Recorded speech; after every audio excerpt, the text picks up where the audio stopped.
Bisa nggak terbayang kata Quran yang bunuh satu orang beriman saja tanpa alasan yang dibenarkan, satu orang, hati-hati ya. Kalau yang masuk neraka kekal di dalamnya dosa apa?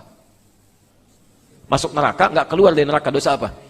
Sekarang kami berikan informasi langsung dari Quran. Ada satu lagi dosa yang siksaannya lebih hebat dibandingkan dosa syirik, lebih hebat, yaitu dosa orang yang membunuh seorang beriman dan dia tidak tobat, siapapun orangnya, termasuk orang Islam. Ya, kalau ada orang membunuh seorang beriman, kemudian wafat dia dan tidak tobat sampai meninggalnya, lihat bagaimana hukumannya. An-Nisa ayat 93. Wa man yaqtul mu'minan muta'ammida, dan siapapun yang pernah menumpahkan darah, membunuh satu orang saja yang beriman, secara sengaja dia bunuh itu. Ya, hati-hati. Fajaza'uhu jahannam, maka kami sediakan neraka jahanam untuk orang itu. Langsung jahanam. Khalidan fiha, dan kekal di dalamnya, tidak akan keluar. Kekal di dalamnya, tidak akan keluar. Ya.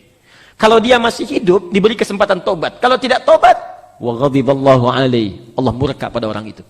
Wa la'anahu, dilaknat oleh Allah. Ya. Jadi orang-orang ini kalau sudah Allah murka, dilaknat, kemanapun akan singgah dia, tidak akan pernah tentram.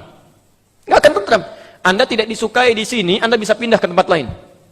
Anda dilarang di sini, Anda bisa pindah ke tempat lain. Tapi kalau Allah yang larang, Allah yang tidak sukai, mau pindah ke mana? Mau pindah ke mana? Tidak akan bisa. Yang paling hebat, wa'adda lahum azaban 'azima. Dan di alam kuburnya nanti kami sediakan siksa yang berlipat luar biasa. Dilempar pakai batu seperti ini, sakit tidak? Kalau 'azima, batunya sebesar ini nih. Tuh, berkali-kali lipat itu. Ya, jadi hati-hati, hati-hati. Ya. Jadi ada orang-orang yang melakukan satu dosa, kemudian Allah siapkan bagi neraka yang sangat luar biasa. Tadi pembunuhan dengan tidak sengaja. Yang sekarang pembunuhan dengan sengaja. Wa may yaqtul mu'minan muta'ammidan.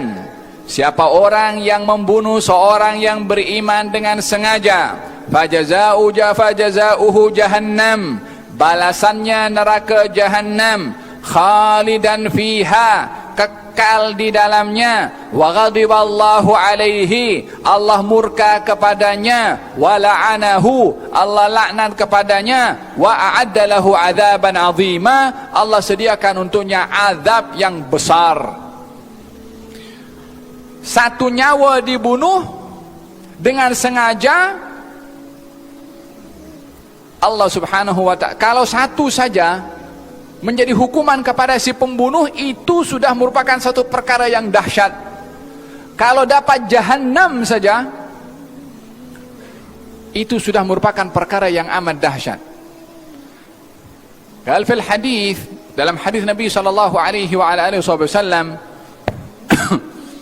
orang yang dibunuh di dunia dengan sengaja, orang itu akan menuntut, akan bergantung kepada kaki atau tangan orang yang membunuh nanti di akhirat, sampai dia nak lepas. Orang yang dipegang itu nak lepaskan, tak boleh lepas sehingga haknya ditunaikan. Orang itu yang dibunuh akan memanggil kepada Allah, ya Allah, aku dibunuh oleh si fulan dan aku tuntut hak aku daripada orang ini. Bila mana ditanya kenapa kamu membunuh, dan didapati pembunuhannya adalah bukan dengan sebab yang dibenarkan, Allah campakkan si pembunuh ke neraka jahanam, nak jatuh ke dalam itu, nak sampai kepada dasar neraka 70 tahun untuk nak sampai. Belum nerakanya, hidupnya di dunia mungkin tak sampai 70 tahun. Pembunuhannya yang dilakukan setengah jam atau lebih, nak jatuh hukumannya nanti di akhirat, nak jatuh ke dalam neraka itu 70 tahun baru nak sampai ke bawah. Allahu alam, 70 tahun ikut kiraan di dunia atau 70 tahun ikut kiraan di akhirat. Kiraan di akhirat satu hari umpama 1000 tahun. Allahu alam maksud Nabi yang mana satu, tapi 70 tahun nak memberitahukan dahsyatnya, bahayanya daripada orang membunuh kepada orang yang beriman. Yang zaman kita sekarang, di surat kabar kita tengok yang kerat leher orang ke, yang potong orang ke, kadang bayi pun juga tak berdosa dibunuh, diletakkan di tong sampah. Ada imankah orang itu ketika berbuat begitu? Muslimkah orang itu? Mm-hmm.